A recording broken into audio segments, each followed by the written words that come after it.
Assalamualaikum warahmatullahi wabarakatuh. Selamat pagi anak-anak. Apa kabar hari ini? Semoga kita selalu mendapatkan lindungan dari Allah Subhanahu wa taala. Amin. Selalu dalam keadaan sehat walafiat. Hari ini untuk materi pembelajaran tematik, kita akan melanjutkan tema 4 subtema 2 untuk pembelajaran 3 dan 4.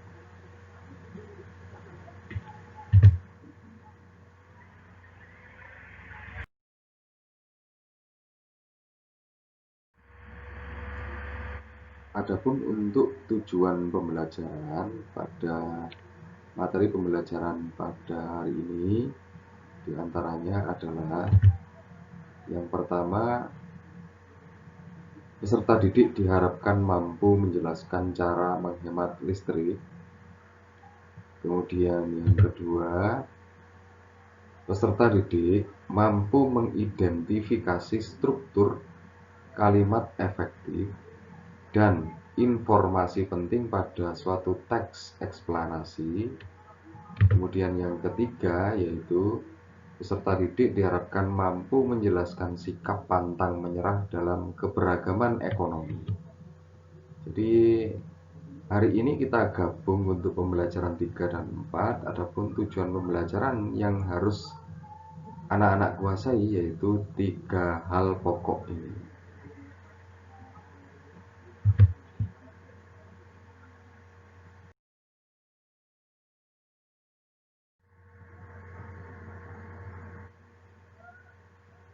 Baik, sebelum melakukan kegiatan pembelajaran, yang pertama adalah siapkan dulu LKS kalian untuk LKS tematik tema 4. Kemudian siapkan alat tulis seperti pensil atau stabilo, ballpoint ataupun penggaris yang nanti kita gunakan selama pembelajaran.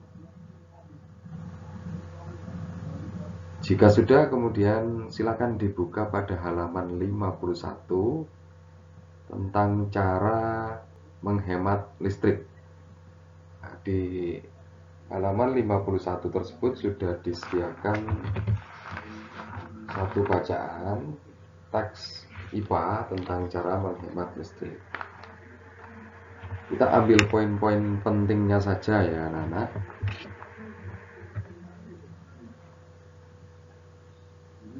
Kita langsung lihat pada tabel tentang perangkat dan tindakan atau cara menghemat energi pada perangkat tersebut.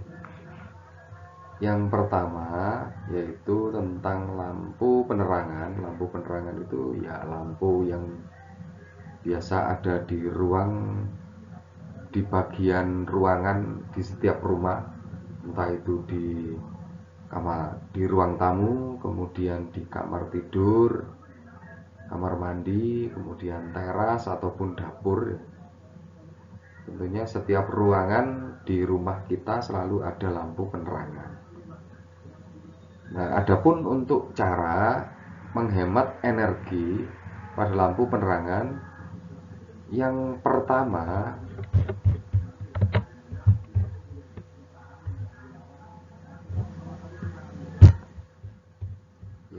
untuk menghemat lampu penerangan yaitu menggunakan lampu hemat energi sebagai penerangan, misalnya neon, dan menghindari menggunakan lampu pijar. Ini begini anak-anak maksudnya. Jadi lampu yang biasa kita gunakan kan sekarang lampu hemat energi semua rata-rata. Kalau lampu neon itu sudah jarang digunakan, yang banyak lampu-lampu putih seperti lampu Philips yang bentuk spiral, bentuk kaki. Kemudian ada lagi yang sekarang teknologi yang terbaru adalah lampu LED, dimana dengan watt yang kecil tapi nyala lampunya lebih terang. Nah, tentunya ini akan lebih menghemat energi. Hindari menggunakan lampu pijar. Lampu pijar itu lampu seperti zaman dulu yang warna kuning gitu ya. Itu wattnya kecil tapi nyala lampunya agak redup. Jadi kalau mau lebih terang wattnya ya harus lebih besar juga. Nah, ini tentunya akan lebih boros pada pemakaian listrik. Maka disarankan untuk lampu penerangan gunakan atau beli lampu yang hemat energi. Kemudian yang kedua, cara menghemat energi pada lampu penerangan yaitu matikan lampu penerangan jika tidak digunakan. Jika tidak digunakan atau tidak diperlukan. Misalkan ketika kita ke kamar mandi, misalkan kondisi malam hari, tentunya ketika ke kamar mandi ya lampunya harus menyala. Kemudian kita setelah selesai buang air kecil ataupun buang air besar, karena penerangan pada kamar mandi tersebut tidak digunakan, maka sebaiknya dimatikan. Jadi sekali lagi, lampu yang tidak digunakan lebih baik dimatikan. Itu tujuannya untuk menghemat energi. Misalkan seperti selain yang tadi ya saya jelaskan, contoh lainnya adalah ketika siang hari tentunya kan di rumah kita, di berbagai ruangan tentunya sebagian besar mendapatkan penerangan dari cahaya matahari. Jadi tentunya cahaya lampu lebih baik tidak digunakan. Jadi sebaiknya dimatikan. Kemudian lengkapi lampu TL dengan kondensor. Lampu TL itu seperti lampu neon itu ya, dilengkapi dengan kondensor itu istilahnya seperti powernya gitu ya, kondensor. Kita lanjut pada nomor 2 untuk peralatan yang memanfaatkan listrik, yaitu televisi, radio, dan tape recorder. Bagaimana cara menghemat atau tindakan hemat energi yang perlu dilakukan pada perangkat-perangkat ini? Yang pertama tentunya nyalakan televisi, radio, dan tape recorder jika benar-benar ingin ditonton atau didengarkan. Nah, tentunya ini hanya jika digunakan saja. Misalkan televisi untuk ditonton, radio, dan tape recorder hanya untuk mendengarkan. Itu jika digunakan saja. Tapi ketika tidak, maka lebih baik dimatikan. Misalkan, tentunya 3 benda ini tidak bisa dinyalakan bersama-sama. Artinya tidak bisa kita nikmati bersama-sama. Kita tidak bisa menonton televisi sambil mendengarkan radio atau juga menggunakan tape recorder, maka ini akan bersifat pemborosan. Jadi misalkan kita menonton televisi bersamaan saat itu menyalakan radio dan tape recorder, maka lebih baik mana yang kita gunakan. Misalkan kita menonton televisi, maka radio dan tape recordernya lebih baik dimatikan. Kemudian yang kedua, segera matikan televisi, radio, dan tape recorder jika tidak digunakan. Nah, ini jelas ya anak-anak. Kemudian yang ketiga, untuk perangkat yang memanfaatkan energi listrik, yaitu lemari es atau freezer, atau kita sebut dengan nama lain kulkas. Saya yakin sebagian besar keluarga kalian punya perangkat ini. Nah, tentunya bagaimana cara menghemat energi atau menghemat pemakaian listrik dari perangkat lemari es atau kulkas ini. Jadi yang pertama adalah memilih lemari es yang hemat energi.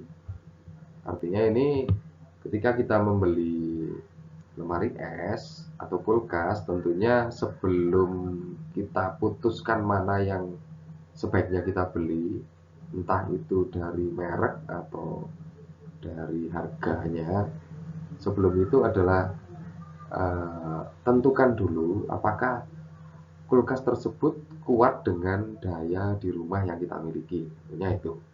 Kemudian yang kedua, pilih merek atau jenis kulkas yang wattnya kecil atau dayanya kecil, sehingga itu bisa menghemat energi.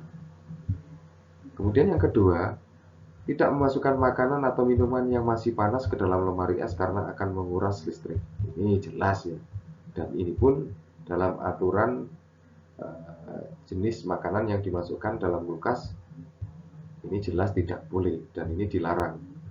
Jadi ketika kita beli, di bagian pintu depan lemari es itu selalu diberi peringatan seperti ini, karena yang jelas makanan yang masih hangat ataupun bahkan panas, maka selain akan menguras listrik atau memperbanyak penggunaan listrik, tentunya ini akan cepat merusak perangkat pendingin yang ada pada lemari es itu sendiri. Jadi lebih baik makanan atau minuman yang dimasukkan harus dalam kondisi sudah dingin, baru kemudian dimasukkan ke dalam kulkas. Kemudian yang ketiga, suhu udara pada lemari es disesuaikan dengan kebutuhan. Tentunya ini misalkan di lemari es kita atau kulkas kita itu makanan atau minuman atau bahan makanan yang dimasukkan di dalamnya itu hanya sedikit, maka lebih baik ukuran pendinginan atau suhu rendah lebih baik dikurangi. Ini tentunya akan menghemat listrik. Kemudian yang keempat, tempatkan lemari es pada tempat yang jauh dari sumber panas, misalkan kompor atau sinar matahari. Nah, kalau ini wajib ya anak-anak, tentunya menyimpan atau menaruh kulkas atau lemari es lebih baik dijauhkan dari benda panas seperti kompor. Upayakan ada jarak yang cukup jauh atau bedakan ruangannya. Tentunya kalau kompor lebih baik ada di dapur, sedangkan kalau kulkas lebih baik di tempat penyimpanan atau ruang penyimpanan makanan. Kemudian juga idealnya jauhkan dari sinar matahari, karena kulkas atau lemari es yang langsung mendapatkan pancaran sinar matahari, maka lambat laun kinerja dari lemari es akan cepat berkurang dan akan lebih cepat rusak tentunya. Kemudian yang kelima, usaha yang dilakukan untuk menghemat energi pada kulkas yaitu tutup rapat dan buka pintu lemari es dengan seperlunya. Jangan sering-sering membuka dan menutup lemari es, karena ketika kita membuka kemudian menutup, maka lemari es akan bekerja ekstra. Makanya kadang ketika kita buka kulkas kemudian kita tutup lagi, akan terdengar suara dengungan yang lebih keras dari sebelum kita buka. Karena ini ketika kita buka dan tutup lagi, maka proses pendinginan itu dilakukan kembali oleh kulkas. Makanya jangan sering membuka dan menutup lemari es. Cukup gunakan apabila hanya mengambil atau menaruh makanan saja. Kemudian yang keenam tentunya adalah isi lemari es secukupnya agar peredaran udara dingin di dalamnya tidak terhambat. Tentunya kita harus bijak menggunakan atau memasukkan makanan atau minuman yang ada dalam lemari es. Upayakan tidak terlalu penuh atau makanan itu bertumpuk-tumpuk, supaya proses pendinginan yang dilakukan oleh kulkas tidak membutuhkan daya listrik lebih, supaya lebih hemat.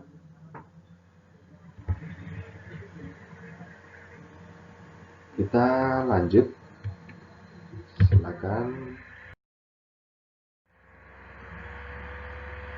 silakan membuka halaman 51 juga, masih tetap untuk nomor 3 sampai 6, yaitu mesin cuci. Mesin cuci tentunya ini sebagian besar, sebagian kecil orang yang punya, sebagian yang punya. Kalau masih di desa-desa itu jarang digunakan, karena memang beberapa orang beranggapan bahwa mencuci dengan mesin cuci itu tidak terlalu bersih, makanya orang di desa jarang menggunakan mesin cuci. Tapi ada pula yang menggunakan mesin cuci meskipun tidak banyak.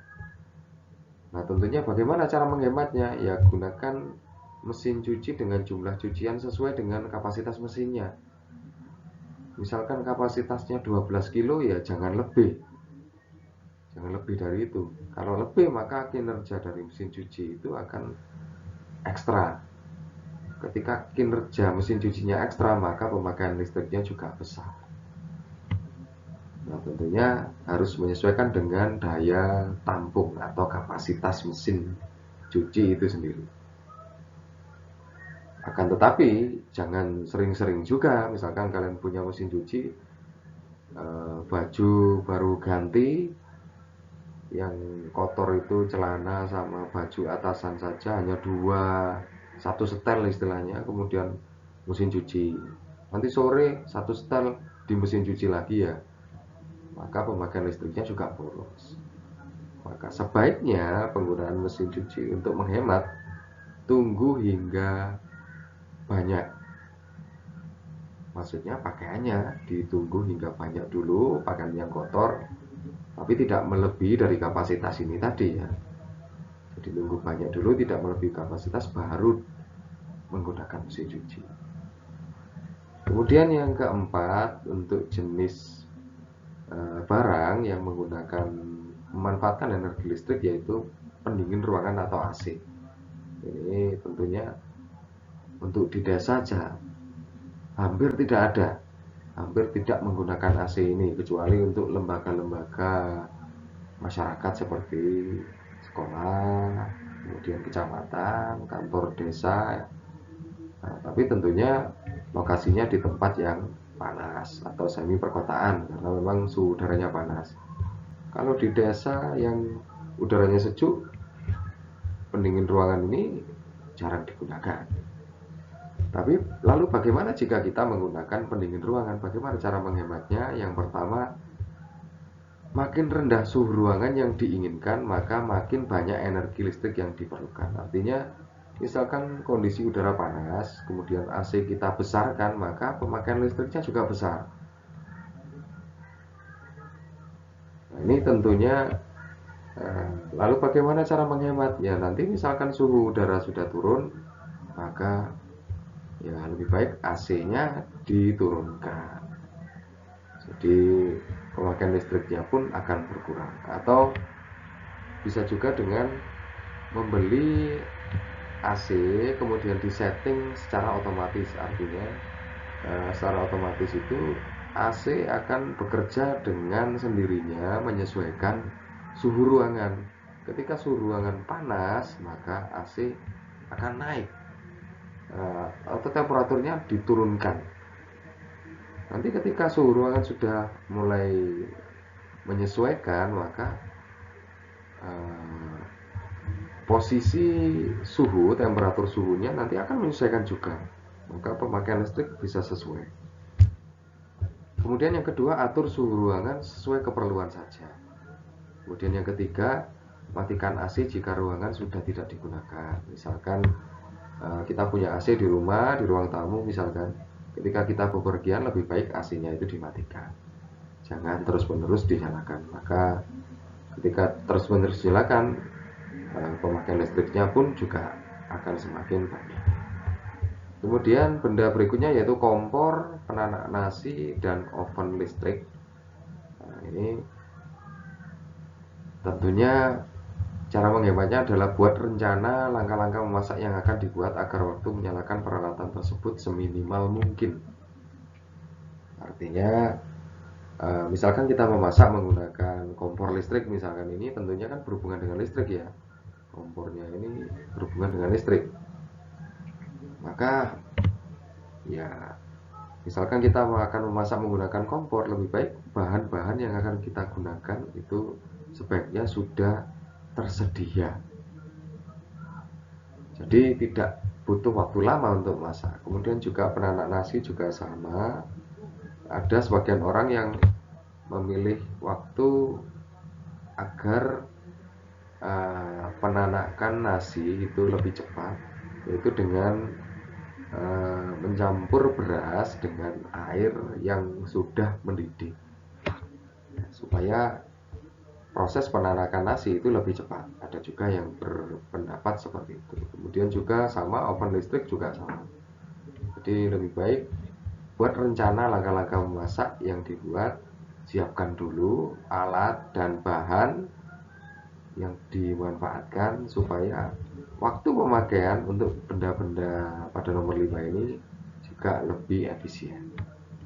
Kemudian yang keenam, tentunya pompa air. Lalu bagaimana cara menghematnya? Motor listrik digunakan pada pompa air sehingga pasanglah pompa listrik sesuai kebutuhan. Artinya dimanfaatkan sesuai kebutuhan saja untuk pompa airnya. Kemudian yang kedua, gunakan tangki penampung air agar pompa air listrik dapat digunakan secara lebih teratur.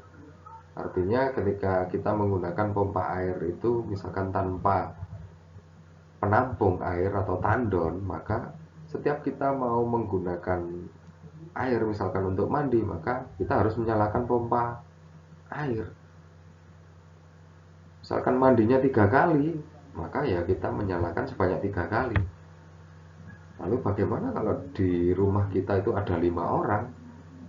Ya tentunya misalkan setiap orang mandi 3 kali, setiap mandi menyalakan pompa air, maka dalam satu keluarga yang anggotanya 5 orang bisa 15 kali menyalakan dalam satu hari. Nah, tentunya ini akan memakan energi listrik lebih besar. Makanya disarankan ya lebih baik gunakan penampung air atau tandon. Maka kita cukup menyalakan misalkan satu hari hanya 1 kali, nyalakan sampai dengan kita isi tandonnya sampai penuh. Tandon itu bisa kita manfaatkan untuk 1 hari, bahkan untuk 1 keluarga. Jadi tidak perlu sering kali menyalakan pompa air. Kemudian yang ketiga, pompa air dinyalakan jika air dalam tangki masih dapat memenuhi kebutuhan. Artinya misalkan kita pakai tandon tadi, 1 hari kita isi pagi sampai penuh, ternyata digunakan untuk berbagai kebutuhan selama 1 hari itu tidak habis. Ternyata masih ada separuh, ya tidak perlu diisi ulang sampai penuh dulu, tidak perlu diisi ulang lagi, tidak perlu nyalakan pompa air lagi. Besok baru kita isi setelah memang pompa airnya, tangki air atau tandon air tadi memang sudah menipis airnya, baru nyalakan pompa air. Itu cara menghematnya.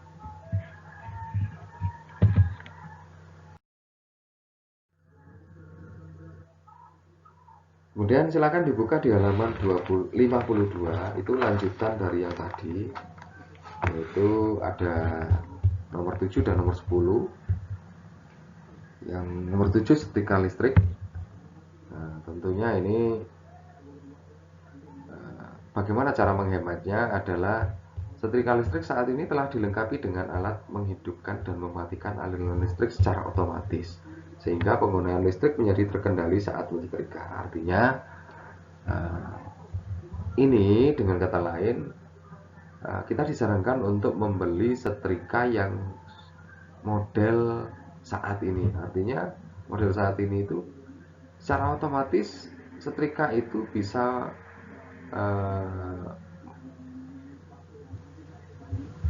menyesuaikan panas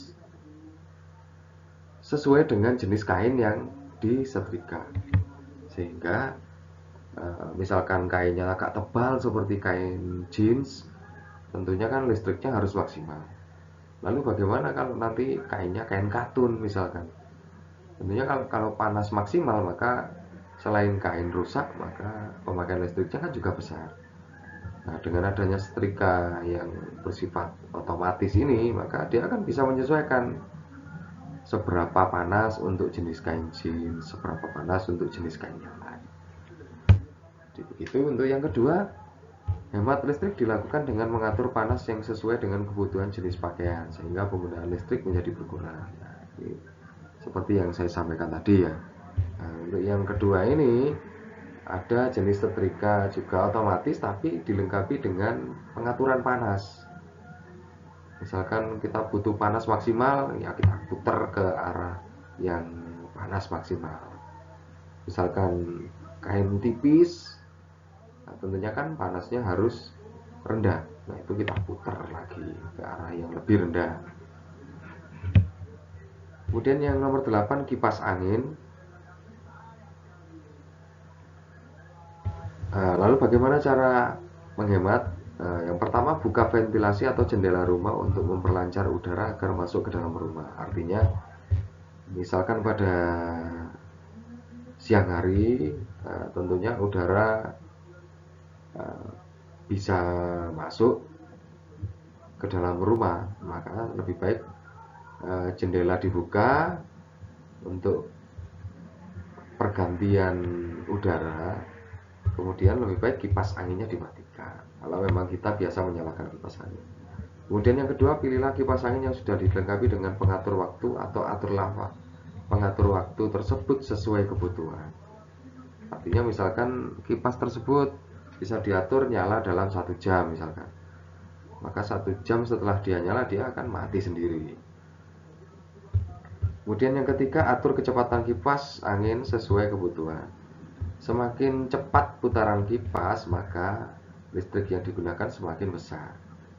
Nah, tentunya kalau memang kita butuh anginnya tidak terlalu kencang, maka ya turunkan, selain untuk tujuan menghemat listrik. Kemudian yang keempat, matikan kipas angin jika sedang tidak digunakan. Ini jelas ya. Kemudian yang nomor 9, komputer atau laptop. Gunakan komputer laptop sesuai kebutuhan. Ini jelas. Jika tidak digunakan ya lebih baik dimatikan. Ini yang kedua ya. Ketika matikan komputer atau laptop jika sedang tidak digunakan. Nah, kemudian yang terakhir, contoh benda yang memanfaatkan energi listrik yaitu telepon genggam atau HP, atau kalau yang sekarang istilahnya smartphone atau telepon pintar gitu ya. Nah tentunya bagaimana cara menghemat listriknya? Ya tentunya ini dalam penchargeran atau ketika kita sedang mencas HP ya. Tentunya sebaiknya cabut kabel charger jika kapasitas baterai sudah penuh. Artinya jika baterai sudah kondisi 100%, lebih baik dilepas chargernya. Kebanyakan kita lebih suka menggunakan sambil dicas gitu. Sebetulnya itu akan mengurangi masa pakai dari baterai HP itu sendiri sebetulnya. Jadi ketika posisi di charge, lebih baik HP tidak digunakan. Dan bila perlu, data selulernya dimatikan sehingga proses pengisiannya itu lebih cepat. Itu ya Nana, sekali lagi lebih baik cabut kabel charger jika kapasitas baterai telah penuh.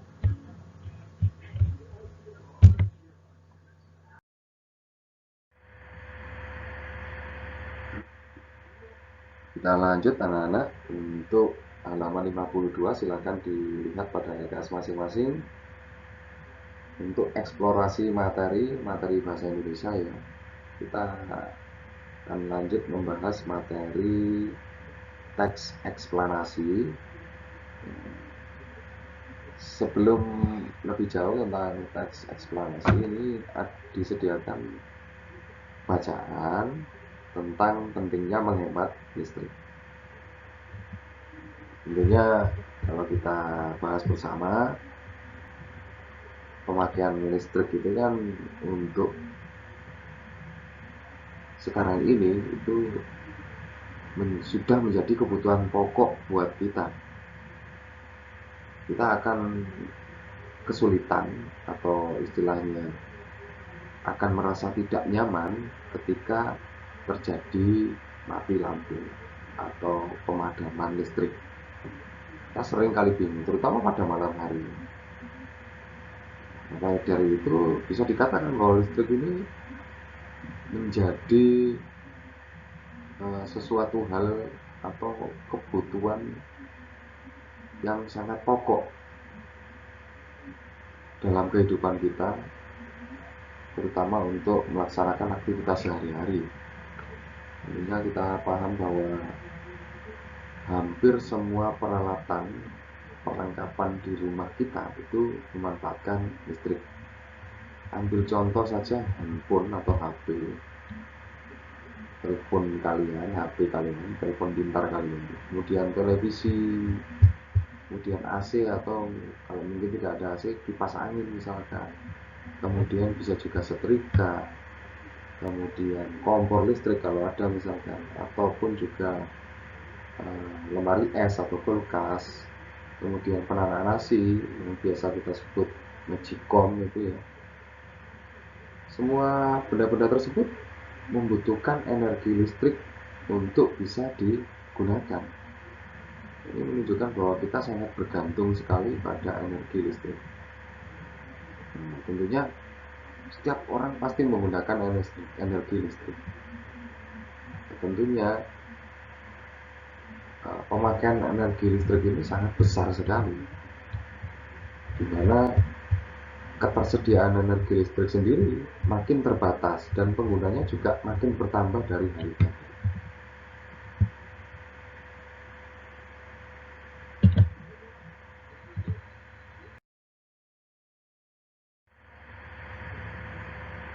Kita lanjutkan, silakan dibuka pada halaman. Silakan dibuka pada halaman 53. Untuk lanjutannya contoh teks eksplanasi yang tadi, yang judulnya pentingnya menghemat listrik. Nah, tentunya menghemat energi listrik yang tadi saya jelaskan bukan berarti kita harus kikir. Kikir itu bisa disebut juga pelit ya, atau bahasa Jawanya itu medit ya. Kikir atau pelit, artinya kita menghemat bukan berarti pelit ya.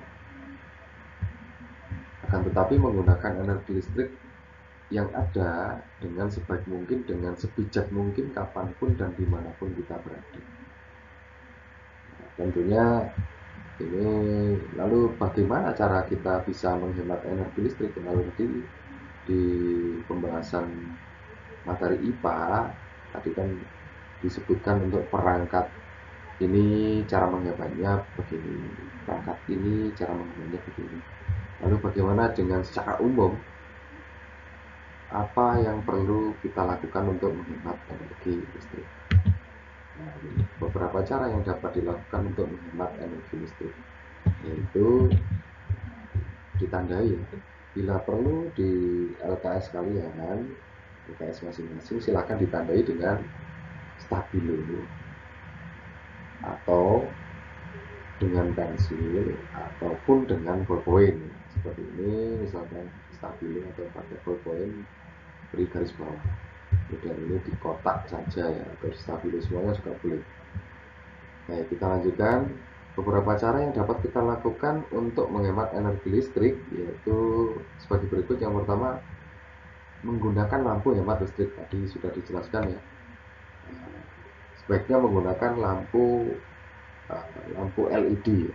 Disarankan menggunakan lampu LED meskipun harganya sekarang sementara ini masih sangat mahal, tapi wattnya kan kecil, lebih hemat listrik. Kemudian mematikan lampu atau barang-barang lain saat meninggalkan ruangan. Contoh, misalkan kita hendak bepergian maka lampu lebih baik dimatikan. Kemudian barang-barang lain seperti AC atau kipas angin lebih baik dimatikan. Kemudian yang ketiga, menggunakan alat-alat elektronik sesuai dengan kebutuhan kita. Yang keempat, menggunakan tangki untuk menampung air. Artinya ini supaya kita tidak terlalu sering menyalakan pompa air. Kemudian yang kelima, matikan kipas angin dan AC jika sudah tidak dipakai lagi, terutama pada siang hari ini ya. Siang hari lebih baik tidak digunakan. Kecuali kalau di kota-kota memang karena suhu udaranya, suhu di lingkungan sekitarnya memang panas, maka memang AC dan kipas angin ini sangat dibutuhkan sekali. Berbeda kasusnya. Kalau di desa seperti di tempat tinggal kita kan tidak perlu AC juga, kipas angin juga jarang sekali digunakan kalaupun kita punya. Itu ya anak-anak, ini pembahasan untuk teks eksplanasi tentang pentingnya menghemat listrik. Nah, tentunya harapan Pak Guru, tentunya kan kalian harus paham bahwa teks eksplanasi itu kan memiliki struktur ya. Struktur teks eksplanasi itu ada 3.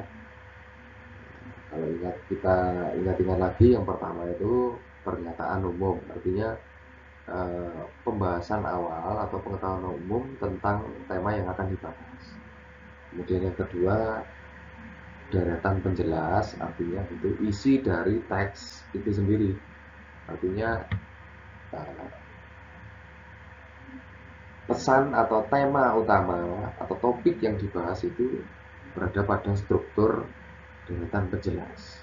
Kemudian yang terakhir itu adalah interpretasi atau kesimpulan atau pendapat singkat penulis. Lalu bagaimana dengan teks ini? Bagaimana dengan teks ini? Strukturnya yang termasuk pernyataan umum mana, kemudian deretan penjelas yang mana, interpretasi yang mana? Lalu kita bahas bersama ya. Tentunya di paragraf 1 di halaman 52 tadi ya. Kali ini kan kita sudah buka halaman 53. Di halaman 52 paragraf pertama itu merupakan pernyataan umum. Sedangkan mana yang termasuk deretan penjelasnya? Deretan penjelas yang ini. Dari paragraf 2 ini sampai dengan paragraf 3 tentang cara menghemat listrik sampai dengan nomor 5 ini. Lalu mana yang termasuk interpretasi ya? Interpretasi ya paragraf terakhir ini ya. Paragraf keempat. Itu yang cara membedakan. Tentunya kalian harus paham dulu tentang struktur teks eksplanasi supaya lebih paham, bisa membedakan mana yang pernyataan umum, mana deretan penjelas, dan mana interpretasi.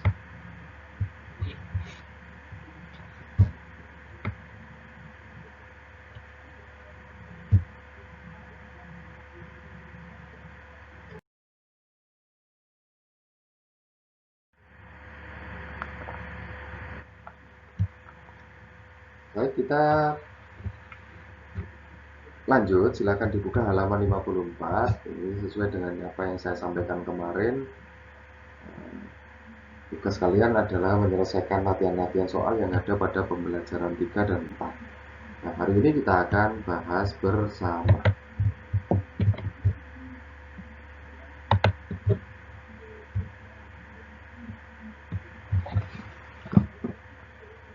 Silakan disiapkan pensil atau ballpoint. Jika kalian sudah menjawab menggunakan pensil, maka misalkan salah nanti silakan dihapus jawaban kalian yang salah, kemudian pilih jawaban yang benar. Gitu ya. Kita bahas mulai nomor 1. Kita dapat menghemat energi dari menggunakan kompor minyak tanah ke apa jawabannya adalah? Jawaban yang benar adalah kompor gas.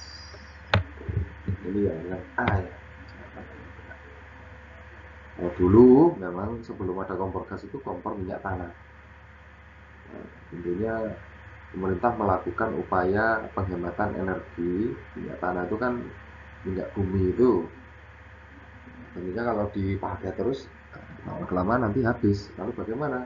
Ya, ada solusi menggunakan energi dari gas. Nah, makanya ada kompor gas ini. Lanjut pada nomor 2. Mencuci menjadi kegiatan yang rutin kita lakukan. Kegiatan mencuci juga tidak dapat dilepaskan dari penggunaan energi listrik karena menggunakan mesin cuci. Hal yang dapat kita lakukan untuk menghemat listrik adalah dengan cara A. Membawa cucian ke pelatu, B. mencuci secara manual menggunakan tangan. C. Mencuci sedikit-sedikit menggunakan mesin cuci.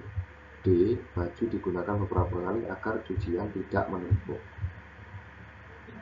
Bagaimana cara menghematnya? Apakah membuat cucian ke penatu? Penatu itu seperti laundry gitu. Tentunya ini bukan menghemat listrik namanya. Ini akan lebih banyak menghabiskan uang. Lalu mana jawabannya? Jawaban yang tepat adalah B. Untuk menghemat energi listrik, jangan sering gunakan mesin cuci, gunakan manual menggunakan tangan. Bagian mencuci baju dengan secara langsung dengan tangan kita sendiri itu hasilnya lebih bersih daripada mesin cuci. Kita lanjut pada nomor 3. Supaya hemat energi saat tidur sebaiknya A. Memakai selimut. B. Televisi dibiarkan menyala. C. Menghidupkan kipas angin. D. Lampu dimatikan. Nah, kira-kira jawabannya untuk menghemat energi ketika tidur. Betul sekali, jawabannya D. Lampu dimatikan. Nomor 4. Pandangan atau simpulan penulis pada teks eksplanasi terdapat pada bagian. Jadi baru saja kita bahas. Bagian apa? Jawabannya adalah interpretasi. Ini ya. Lanjut pada nomor 5. Mencari informasi dari suatu teks eksplanasi dapat dilakukan dengan A. Menerjemahkan. B. Mendengar. C. Membaca. D. Melihat. Gimana ini? Kalau kita jeli sebetulnya mudah yang menjawab itu. Mencari informasi dari suatu teks. Nah, tentunya kalau teks itu kan berarti bentuk cetak. Artinya teks itu misalkan di buku atau di lembaran tertentu ya. Lalu bagaimana cara mencari informasinya? Ya dibaca. C. Membaca. Bukan menerjemahkan, bukan mendengar, juga melihat juga. Kalau mendengar itu berarti teks eksplanasi itu dibacakan oleh orang lain, sementara kita mendengar. Jadi jawaban yang tepat adalah C.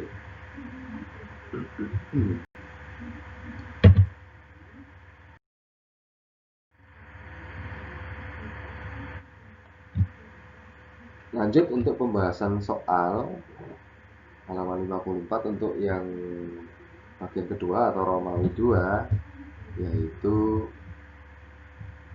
uraian.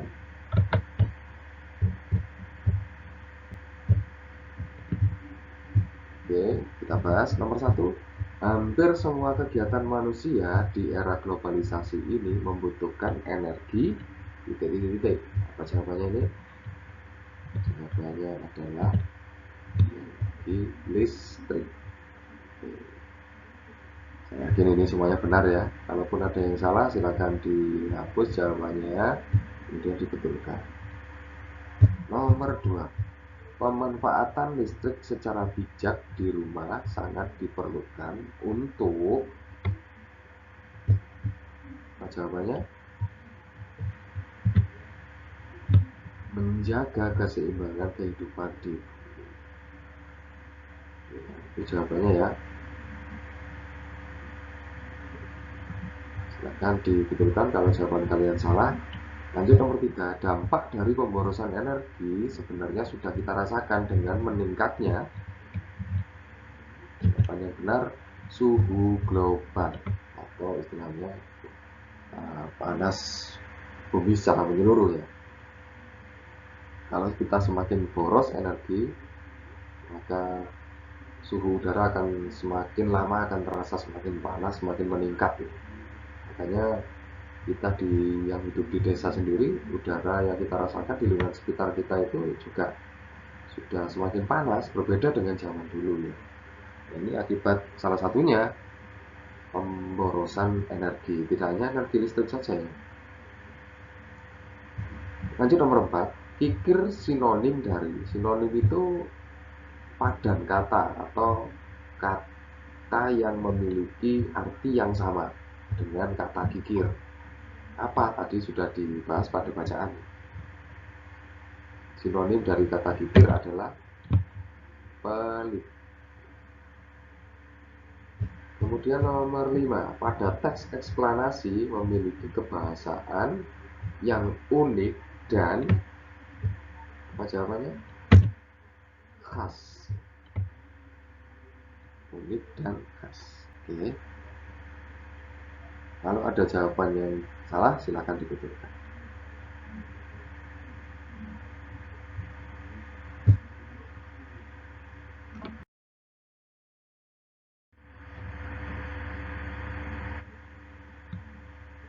Kita lanjut masuk pada pembelajaran 4 halaman 55, silakan dibuka. Untuk pokok pembahasan yang pertama yaitu tentang teks eksplanasi. Tentunya teks eksplanasi itu memiliki informasi yang faktual dan isinya bersifat ilmiah. Faktual itu artinya memuat fakta. Artinya informasi yang disampaikan itu memang benar-benar ada atau benar-benar terjadi. Dan isinya harus bersifat ilmiah. Ilmiah itu artinya bersifat keilmuan atau bersifat ilmu pengetahuan. Kemudian pada teks ini, tentang bahasa Indonesia ini, yang perlu kalian pahami juga dan perlu kalian tandai adalah ini, kalimat efektif. Tentunya setiap teks eksplanasi itu akan mudah dipahami jika kalimat yang digunakan adalah kalimat efektif.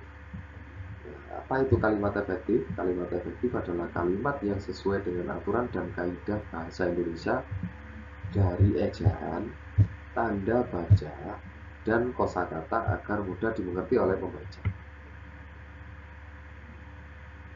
Kalau kalimat yang digunakan pada teks eksplanasi itu bukan kalimat efektif, maka orang atau pembaca akan sulit memahami informasinya.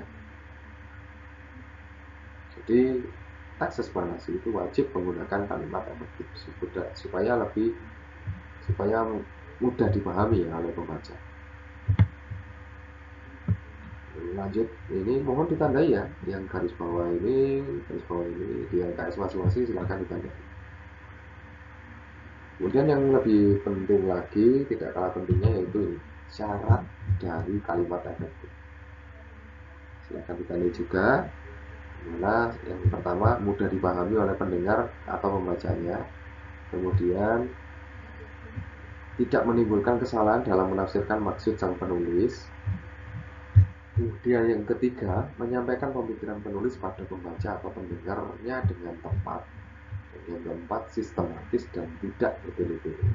Bertele-tele itu artinya bulat ya, jadi tidak bulat ya.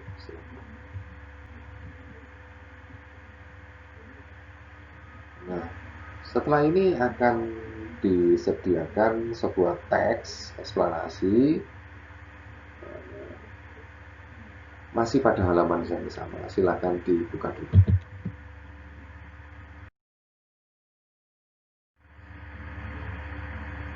Oke. Ya, ini silakan dibuka pada halaman 55, masih tetap ada bacaan teks eksplanasi dengan judul Dampak Globalisasi di Bidang Kebudayaan. Ya, selain tentunya kita memahami tentang struktur teks eksplanasi itu sendiri, tapi juga kita amati juga tentang kalimat efektifnya ya. Tentunya ini kalimat efektif itu ejaannya harus benar tadi syaratnya ya. Kemudian tanda baca yang digunakan tepat, kemudian kosakata yang dipilih harusnya memudahkan pembaca untuk mengerti informasi yang disampaikan pada teks. Tentunya itu yang kita pahami. Tapi selain itu, tentunya pada tema 4 ini kan membahas tentang globalisasi. Sekaligus kita belajar juga ini dampak globalisasi di bidang kebudayaan. Tentunya mohon ditandai juga pada bacaan ya. Mana yang dianggap penting.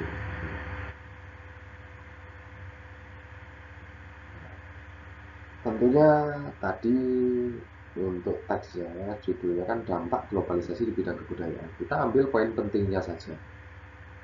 Kalau mau lebih detail, silakan dibaca teks tadi ya sampai habis, sampai di halaman ini ya. Nah ini halaman 56 ini lanjutannya lagi. Tapi untuk video pembelajaran yang saya sampaikan, saya tandai yang penting-penting saja karena kita membahas tentang dampak globalisasi. Silakan ditandai pada LKS masing-masing. Ini yang perlu ditandai. Nah, dampak globalisasi. Globalisasi itu selalu membawa dampak. Artinya karena sesuatu hal itu sifatnya menyeluruh, pasti membawa dampak. Nah, dampak dari globalisasi sendiri di bidang kebudayaan ini ya, ini ada dua, yaitu positif dan negatif. Dampak globalisasi budaya yang positif seperti perubahan pada sikap dan juga nilai atau norma, di mana perilaku dari masyarakat akan mengalami perubahan menjadi makin rasional dalam menyikapi berbagai hal apabila dibandingkan dengan masyarakat yang masih menganut budaya kuno. Ini artinya begini, kenapa ini sifatnya positif? Zaman dulu kan, misalkan kita sering kali orang tua kita, orang tua saya dulu itu sering melarang kita ketika kecil itu tiduran dengan posisi tertelungkup atau bahasa Jawanya itu murep. Anak kecil zaman dulu itu tidak boleh, tawan orang tuanya pasti dimarahi habis-habisan. Padahal kalau kita tanya kenapa tidak boleh, jawabannya pasti tabu atau bahasa Jawanya itu gak ilok. Ketika kita tanya kenapa kok nggak boleh seperti ini, gak ilok, kita nggak berani tanya apa alasannya seperti itu. Nah sekarang dengan adanya globalisasi itu kan kita harus berpikir rasional atau istilahnya berpikir hal yang masuk akal. Sebenarnya orang tua kita melarang kita tertelungkup dengan posisi tiduran zaman dulu itu supaya kita tidak mudah masuk angin nih. Atau bahasa kita sekarang yang sangat fatal itu angin duduk yang bisa menyebabkan kematian. Sebenarnya kalau kita berpikir rasional atau masuk akal seperti itu. Cuman orang zaman dulu kan bilangnya gak ilok, kita tidak pernah diberi penjelasan. Sekarang dengan adanya globalisasi kita bisa mencari alasannya kenapa kita tidak boleh seperti itu, dengan tentunya alasan yang lebih masuk akal. Selain itu masyarakat juga terlihat perubahan pada ilmu pengetahuannya. Makin modern budaya yang dianut oleh masyarakat, maka ilmu pengetahuan juga makin berkembang. Tidak hanya itu, tingkat kehidupan suatu masyarakat akan makin meningkat dengan adanya gagasan baru yang membuat masyarakat menjadi makin kreatif. Globalisasi budaya juga memberi kemudahan dalam berbagai hal, akan membuat kehidupan masyarakat juga makin mudah. Tentunya kita tahu sendiri bahwa dengan adanya globalisasi itu salah satu yang paling kelihatan adalah perkembangan dari HP pintar atau bahasa kita Android itu lah ya, kan semakin banyak berkembang kan. Kalau zaman dulu orang telepon itu menggunakan pulsa yang kedengaran hanya suaranya, sekarang kita bisa video call. Selain suara juga kita bisa lihat orang yang kita telepon secara langsung ya. Tentunya ini termasuk dampak positif dari globalisasi. Kalau kita bicara dampak positif, berarti ada dampak negatifnya. Apa saja itu? Yang pertama ini, pola hidup masyarakat menjadi makin konsumtif. Artinya orang lebih suka beli daripada memproduksi sendiri. Misalkan zaman sekarang itu kan orang jual sayuran itu banyak sekali. Kita berdiri di depan rumah setengah 5 pagi itu sudah ada yang jualan. Bahasa kita itu melijo gitu ya. Itu sudah banyak sekali, setengah 5 pagi sudah ada. Padahal orang zaman dulu lebih suka menanam sendiri. Nah kalau sekarang ya beli, lebih suka beli. Ini merupakan dampak dari adanya globalisasi itu ya. Jadi pola hidup masyarakat menjadi makin konsumtif. Orang lebih suka mengkonsumsi daripada memproduksi. Kemudian masyarakat juga lebih individualis sehingga tengah rasa terhadap satu dengan yang lain makin menipis. Ini artinya orang lebih suka hidup sendiri atau lebih suka mementingkan kepentingannya sendiri daripada mementingkan kepentingan orang banyak.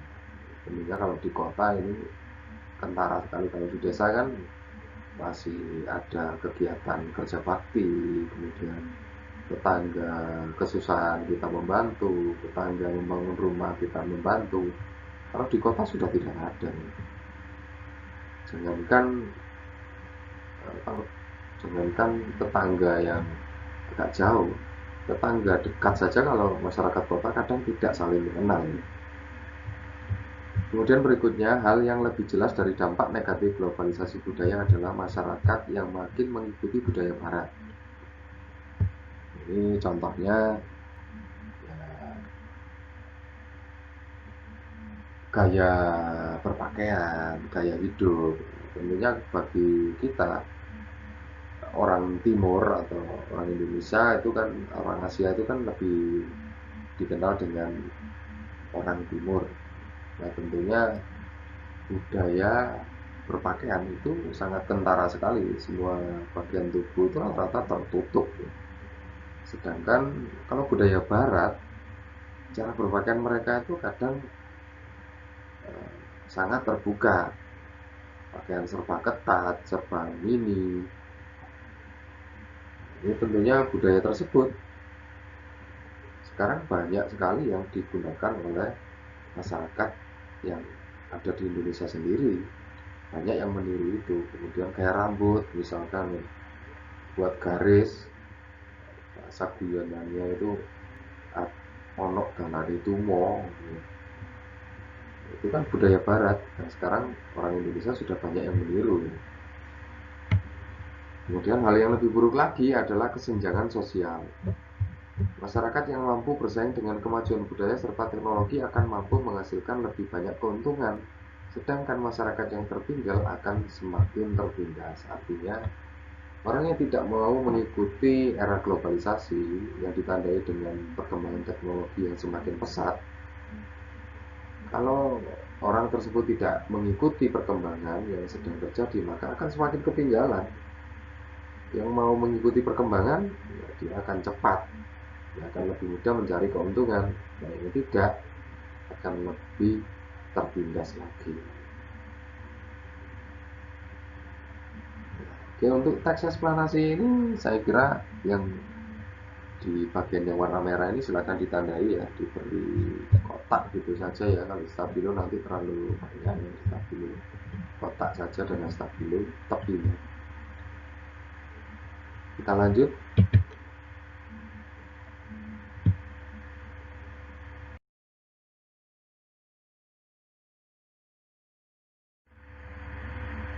Masih tetap sama pada halaman 56. Kita akan bahas soal latihannya yang berkaitan dengan teks tadi. Kita ingat bahwa tujuan pembelajaran yang berkaitan dengan teks eksplanasi tentunya kan kita harus memahami strukturnya, kemudian memahami tentang kalimat efektif pada teks eksplanasi. Selain itu juga kita harus bisa menemukan informasi penting dari teks yang sudah kita bahas tadi. Lalu bagaimana cara menggali teks, menggali informasi penting dari suatu teks eksplanasi itu bisa juga dengan cara menjawab soal seperti itu. Setelah kita membaca, lalu apa informasi penting yang kita dapatkan? Ya, coba kita jawab soal-soal ini. Yang pertama, apa yang dimaksud dengan globalisasi budaya? Ini bisa dibuka lagi LKS-nya halaman 55 ya. Dan kalimat pertama pada paragraf pertama di bawah judul itu sudah dijelaskan. Ini jawabannya ya. Jadi yang dimaksud dengan globalisasi budaya adalah suatu proses penyebaran ide atau gagasan serta nilai yang ada pada masyarakat yang lain dengan suatu cara yang dapat mempererat suatu hubungan sosial. Itu yang dimaksud dengan globalisasi budaya. Ini silakan ditulis di LKS-nya ya. Saya kira ini mudah sekali karena di teks tadi sudah ada jawabannya. Tinggal menyalin saja. Lanjut nomor 2. Mengapa internet sangat berpengaruh pada globalisasi budaya? Ini juga ada di teks. Kalau kita baca secara detail, itu masih tetap pada paragraf pertama ya, itu di kalimat kedua. Mengapa internet sangat berpengaruh pada globalisasi budaya? Jawabannya ini, karena semua orang dapat menjadi konsumen budaya dari budaya asing, salah satunya adalah budaya. Nomor 3, sebutkan hal-hal yang dipengaruhi oleh globalisasi budaya. Nah ini di teks juga ada. Jadi yang dipengaruhi oleh globalisasi budaya yaitu perilaku, norma, dan juga nilai-nilai budaya yang tampak. Nomor 4, apa hubungan antara ilmu pengetahuan dengan budaya? Sudah dikerjakan ini? Jawabannya ini ya. Nah, semakin modern budaya yang dianut oleh masyarakat, maka ilmu pengetahuan juga makin berkembang. Itu jawabannya. Jadi itu hubungannya. Terakhir, untuk latihan ini, sebutkan contoh globalisasi budaya. Apa yang sifatnya sudah menyeluruh, sudah mendunia. Apa kira-kira contohnya? Contohnya ini. Di teks juga sudah disebutkan pada paragraf terakhir.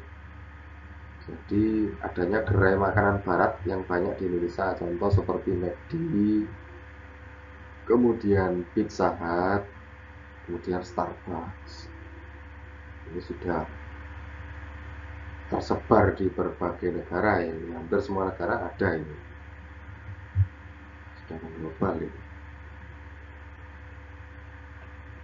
Oke, itu tentang pembahasan latihan soal yang berkaitan dengan teks eksplanasi pada halaman 56.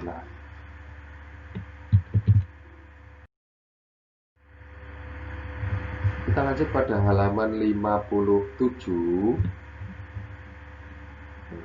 Di situ disediakan sebuah teks, ini materi PPKN ya, dengan judul sikap yang harus dikembangkan dalam keberagaman ekonomi. Nah, tentunya ini apa sih poin penting pada teks ini? Poin pentingnya adalah ini. Nah, salah satu sikap yang harus dikembangkan dalam keberagaman ekonomi yaitu pantang menyerah. Pantang menyerah adalah kemampuan seseorang untuk dapat bangkit dan berusaha dari ketidakberdayaan.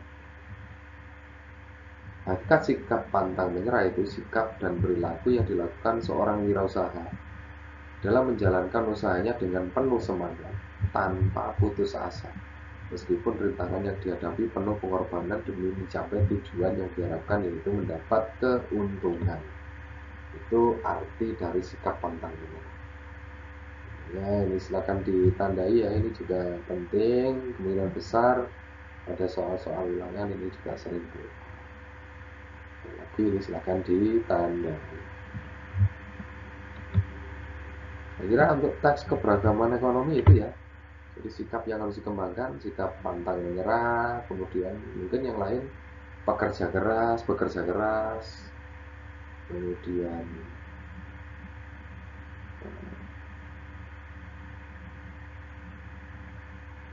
apa yang dikembangkan selain ini?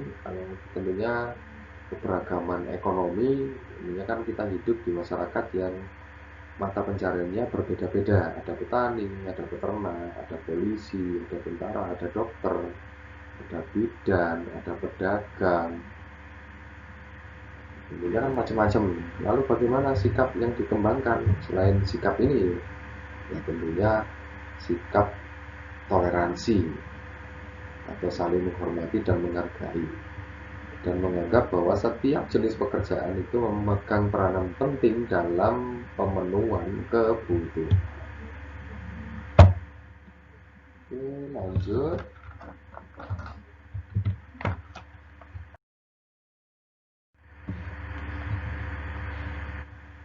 Silakan dibuka pada halaman 58. Kita bahas penilaian pembelajaran 4 ya, pembahasan latihan soalnya. Silakan disiapkan. pulpennya atau pensilnya dan penghapusnya. Kalau nanti misalkan salah silakan di. Oke, yang pertama perhatikan kalimat berikut. 1. Pemberian penghargaan dapat menstimulasi semangat berkarya pemuda. 2. Kurangnya apresiasi dapat mengakibatkan malasnya pemuda dalam berkarya. 3. Rehan menabung dengan tujuan ingin membeli sepeda baru. 4. Bu Widya menyeduhkan teh hangat yang sangat manis sekali ke dalam cangkir kami. Kalimat tidak efektif ditunjukkan pada kalimat nomor berapa? Nah, jawaban kalian, jawaban yang tepat tentang kalimat yang tidak efektif. Kemudian kita bahas dulu ya. Nomor 1, pemberian penghargaan dapat menstimulasi semangat berkarya pemuda. Bagaimana ini? Apakah ini efektif? Ya. Nah, ini kalimat efektif. Kemudian kurangnya apresiasi dapat mengakibatkan malasnya pemuda dalam berkarya. Ini efektif atau tidak? Ini efektif. Nomor 3, Rehan menabung dengan tujuan ingin membeli sepeda baru. Apakah ini efektif? Ini tidak. 3 tidak efektif. Kenapa tidak efektif? Kita baca lagi. Rehan menabung dengan tujuan ingin membeli sepeda baru. Ini tidak efektif ini kalimat ini. Lalu yang benar bagaimana? Rehan menabung untuk membeli sepeda baru. Cukup seperti itu ya kan. Kata-kata ini yang ini tidak perlu digunakan karena pemborosan kata ya. Jadi cukup Rehan menabung untuk membeli sepeda baru, gitu saja ini sudah bisa efektif. Nomor 4, Bu Widya menyeduhkan teh hangat yang sangat manis sekali ke dalam cangkir kami. Efektif atau tidak? Tidak. Kenapa tidak? Ada kata ini, sangat manis sekali. Sudah sangat manis, tambah sekali. Ini tidak efektif, harusnya cukup kata sangat manis atau manis sekali. Jadi menghilangkan salah satu antara kata sangat dan sekali, itu baru bisa dikatakan efektif. Kembali pada soal, lalu yang tidak efektif yang mana yang disilang ini ya? Jadi jawabannya D.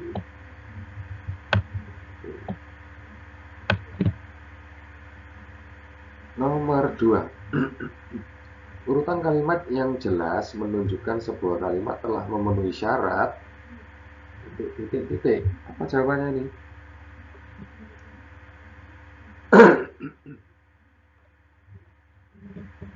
Jawabannya adalah sesuai dengan EYD. Jawabannya C. Apa itu EYD?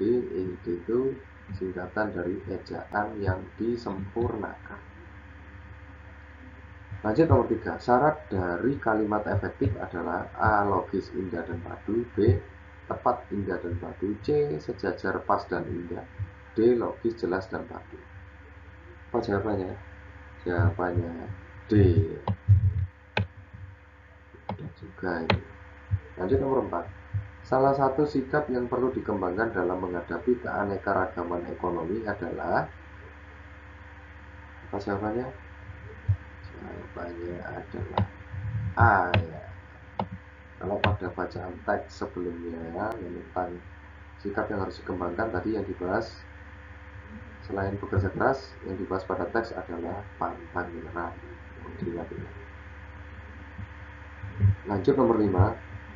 Meminum obat saat sakit adalah salah satu cara menghargai pekerjaan. Siapa ini? Jelas ketika kita sakit, kita minum obat berarti kita menghargai usaha siapa? Ya usahanya Dokter C. Silakan dibetulkan kalau ada kesalahan.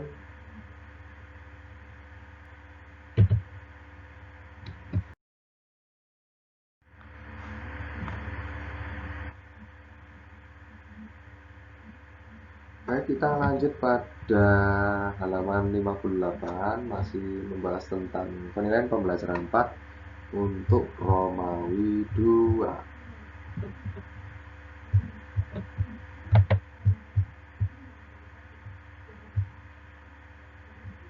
Kita bahas nomor 1. Kalimat efektif yang digunakan dalam setiap pembuatan teks eksplanasi dapat menimbulkan jawabannya. Gagasan-gagasan maupun ide kepada pembaca. Akan dibetulkan jika ada kesalahan. Nomor 2, sudah ada jawaban. Teks eksplanasi disusun secara sistematis, artinya urut. Sistematis itu artinya urut ya, atau bisa juga dengan kata runtut ya. Lanjut nomor 3, Indonesia memiliki beragam bidang usaha yang dikembangkan untuk jawabannya menunjang kegiatan ekonomi.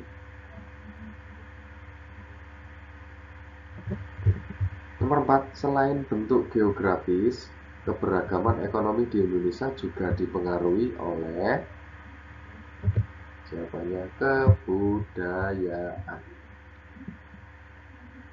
Kemudian nomor 5 terakhir, keberagaman ekonomi di Indonesia diharapkan dapat menembus pasar globalisasi sehingga dapat jawabannya mengangkat perekonomian nasional.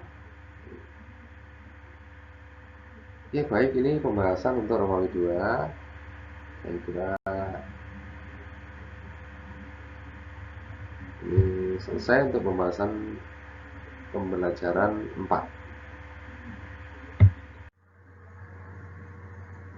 Oke, baik, terima kasih anak-anak.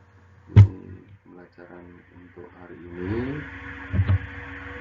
Tentunya tetap jaga kondisi tubuh tetap fit, selalu gunakan masker ketika keluar rumah, dan sering mencuci tangan dengan sabun.